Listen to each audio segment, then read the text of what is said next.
Bonjour à tous et bienvenue dans une nouvelle vidéo sur quoi? Les enjeux de la tech et du web. Je suis Victor Besset et aujourd'hui on va parler de brouteurs. Et oui, on y revient. J'espère que ces épisodes sur les brouteurs vous plaisent. Et je vais vous parler d'une chose que je fais. Mon rôle de vieux père, de faux vieux père. Vous savez pas ce que c'est? Pas de panique, je vous l'explique.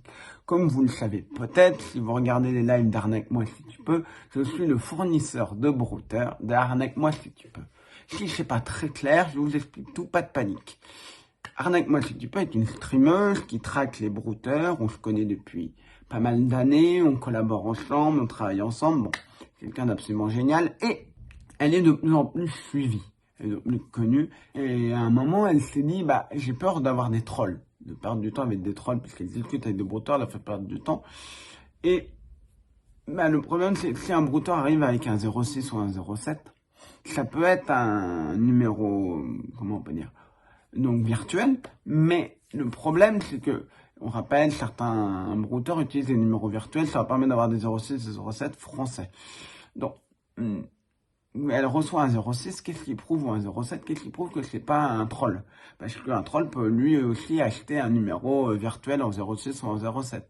Donc, prudence. Et ça, c'est un véritable problème.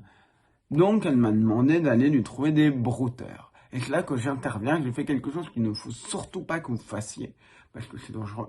C'est ce qui est extrêmement compliqué à faire et vous allez ruiner tout notre travail. Je fais le vieux père. Le vieux père, c'est quoi? C'est un brouteur qui est expérimenté, qui va aider et accompagner des petits. Des petits, c'est des jeunes brouteurs. Il peut prendre un pourcentage sur ce qu'il gagne.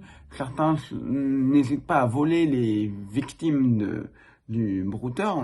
Ils appellent ça des clients, aussi horrible que ce soit, ou des mails. Ils vont pas hésiter à les voler. Et moi, en fait, ce que je fais, c'est les coach et je leur raconte que de la merde, mais de la merde bien, voilà. Parce que il faut qu'ils ne puissent rien réutiliser de ce que je leur dis qui soit bien. C'est-à-dire, ils peuvent réutiliser ce que je leur dis, mais c'est que de la merde. Que des trucs totalement absurdes, totalement, c'est là à te faire, what?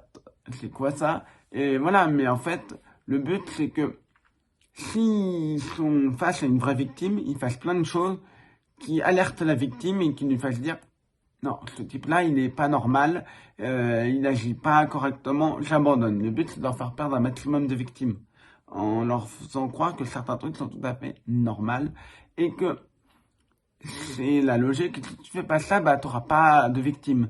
Et ils voient que ça marche avec 2-3 personnes qui sont en fait des fausses victimes, que peuvent incarner Lalin, que peuvent incarner Arnaque-moi si tu peux sans dose, etc. Mais voilà. Et donc, c'est un gros boulot, c'est une phase de mise en confiance. Et j'ai un compte Facebook pour ça, pour les appâter, je discute avec eux, je connais un petit peu leur code, leur langage, tout ça. Donc, ça me permet de pouvoir m'infiltrer, qu'ils soient en confiance avec moi. Parce que c'est ça qui est important. C'est vraiment, comme je l'ai dit, c'est de les mettre en confiance. Donc, voilà. C'est un gros boulot, c'est passionnant à faire, je discute avec eux. Après, ça me permet aussi de voir leur retour quand je leur dis alors comment va le client, puisque je parle comme eux, je rappelle. C'est pour ça que j'utilise ce mot-là. Et donc, comment va le mail, où je leur dis blablabla. Et ils me disent, comment il va bien, etc. J'espère le taxer, c'est-à-dire lui voler de l'argent. Taxer, c'est voler de l'argent. Donc, ça fonctionne un petit peu comme ça. Et donc, ça me permet après d'avoir pas mal d'informations sur eux, de pouvoir leur faire peur après. Quand on a des photos d'eux, on peut essayer de prendre leurs photos et de leur faire croire que la PLCC, donc la plateforme de lutte contre la cybercriminalité de Côte d'Ivoire, les recherche. Et il y en a un, ça a marché, il a flippé, mais à mort. À mort, et il a tout arrêté. Voilà, donc c'est plutôt pas mal, vous voyez. Bon, c'est qu'un, mais on peut se dire que celui-là va peut-être en parler à d'autres et lui dire, non, le fais pas. Le but, c'est d'en décourager au maximum et qu'on ait le moins de victimes possible. Donc voilà, j'espère que cette vidéo vous a plu. On se retrouve pour une nouvelle vidéo sur les enjeux de la tech et du web.